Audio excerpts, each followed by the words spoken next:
war between India and Pakistan, two of the smallest nuclear powers, with only a few hundred weapons of about the size of the Hiroshima bomb, we might die as unintended consequences that the Indian and Pakistani generals never even gave us a thought about. My colleagues, Luke Oman and Alan Roebuck, calculated the spread of smoke after a war between India and Pakistan. It only takes about 2 weeks for the smoke to cover the entire Earth, and it would rise to altitudes between 20 and 50 miles above the surface. At those altitudes, it never rains.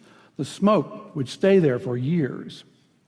This farmer may be in Europe or in the United States, but many thousands of miles from Pakistan and India, is looking at the smoky sky above him and down at the crops that have died in his field from lack of light and cold temperatures.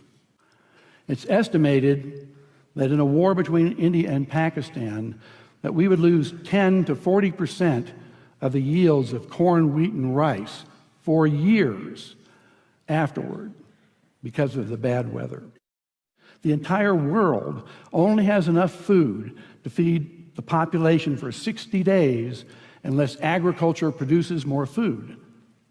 Ira Helfand, a member of the Nobel Peace Prize-winning International Physicians for the Prevention of Nuclear War, has estimated that 1 to 2 billion people would die after a war between India and Pakistan of starvation. And after a full-scale nuclear war, temperatures would plunge below ice age conditions. We would be in a nuclear winter. No crops would grow.